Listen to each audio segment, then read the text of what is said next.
Hey everyone, Jim Peterson again.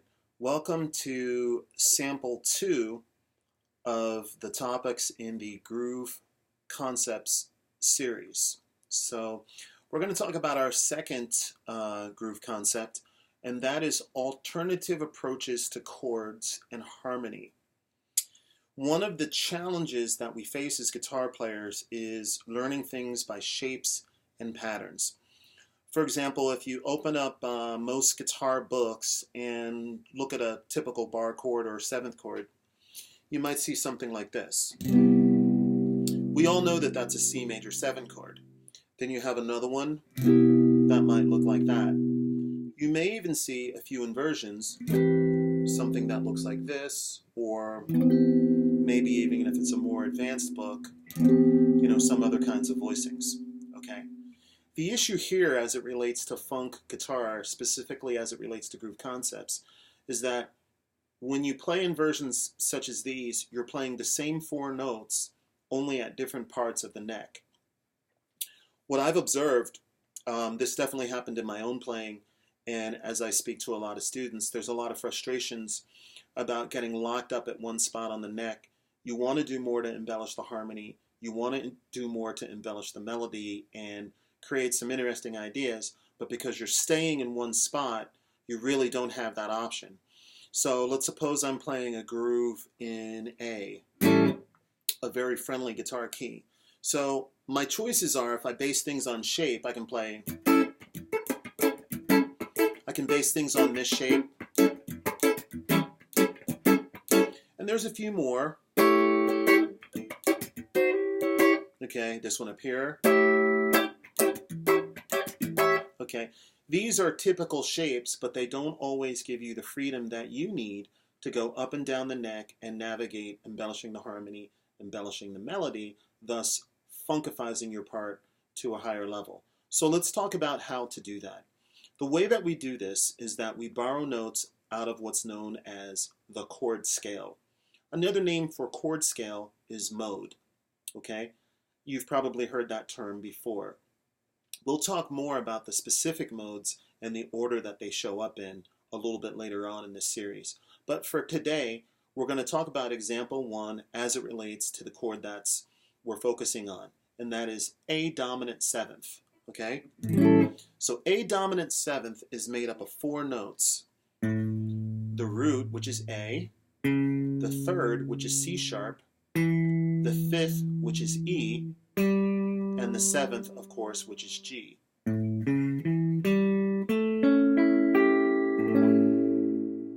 Now there is a chord scale that gives birth to dominant 7th. In this case, the name of that chord scale would be A mixolydian. The A mixolydian scale has a few notes in it that the basic 7th chord does not have. And those extra notes can really make a difference, as we're going to see. So an A mixolydian scale would be A, B, C sharp, D, E, F sharp, G, A. So you can see that there's a few notes here that the chord doesn't have. So, for example, the mixolydian scale has a B natural in it. It's also got a D natural in it. So there's 2 notes right there. It's also got an F sharp in it. So it's got these notes.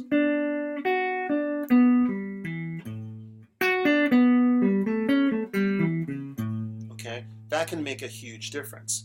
So we're going to start by shrinking everything down into 3-note groupings.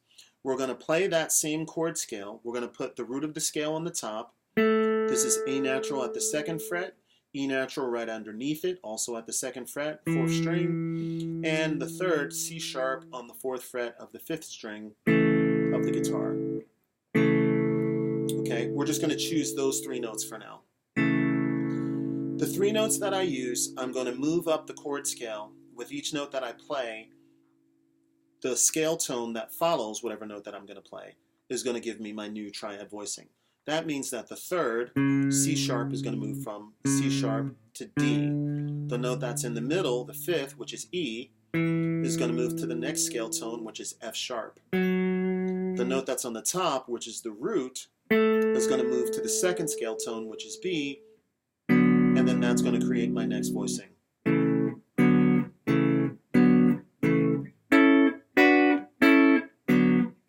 Okay, so there's already an option that I have to use to embellish things. Then the second scale tone, B, is going to move to the third. The F sharp, which is scale tone 6, is going to move to 7, flat 7 that is. And then the 4 on the bottom is going to move to the 5th. So now I have 3 triads I can play.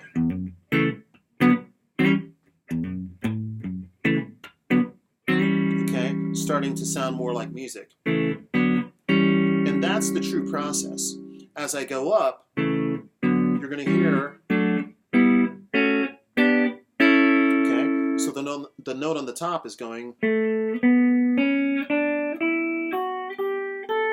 note in the middle is going, and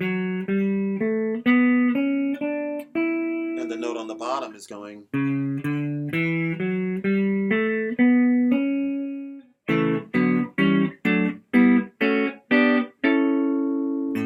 Okay, and I can take that a little bit farther. I can take it as far as I want, actually.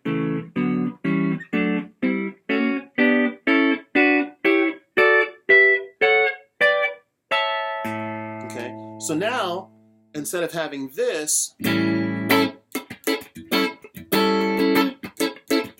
I have this.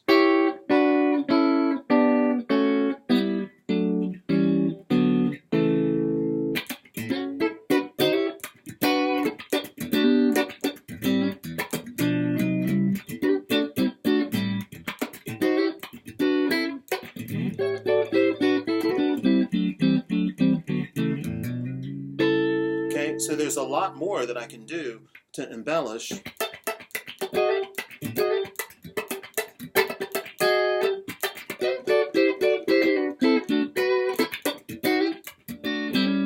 Okay, I can make different phrases. I can play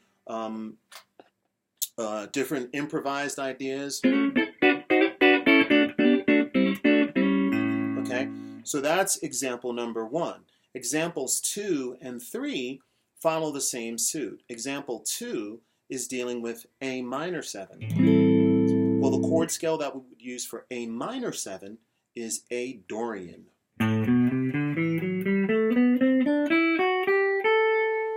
And just like A Mixolydian, the Dorian scale has a few notes in it that the minor 7th chord does not have. A Dorian has a B in it, it has a D natural in it, okay, it has an F sharp in it. Okay, so those notes can make a difference. This is what example 2 sounds like over A minor 7.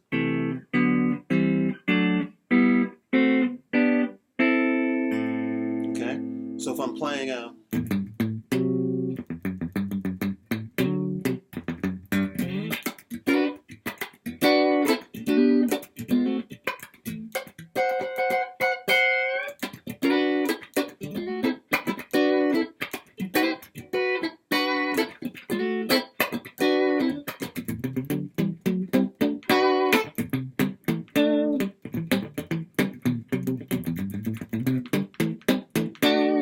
okay, a lot more interesting than just playing, you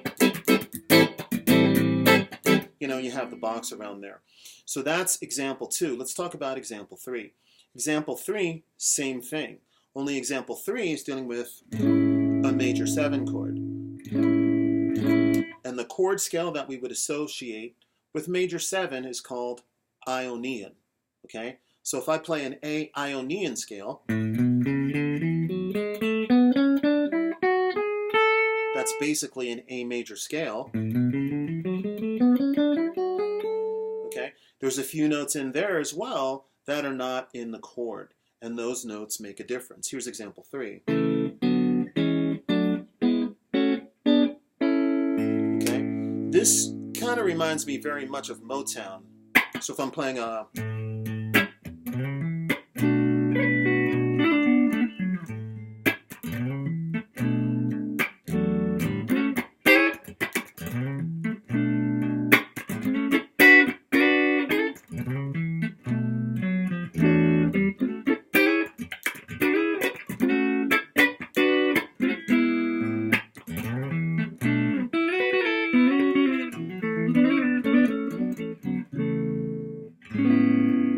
All right. Now the cool thing here is that once you have this sound and these shapes memorized, you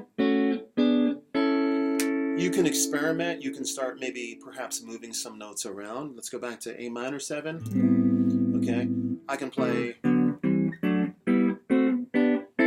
or if I want more of a pop sound,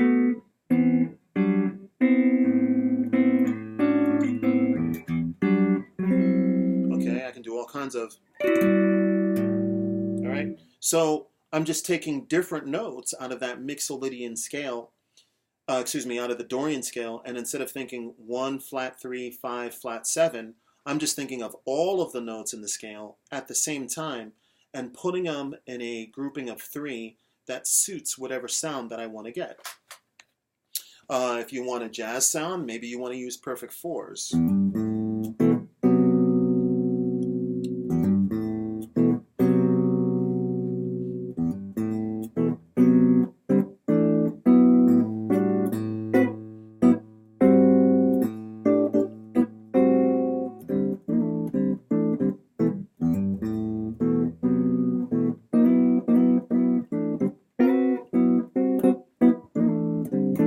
If you want more of a pop sound, maybe you want to spread them out.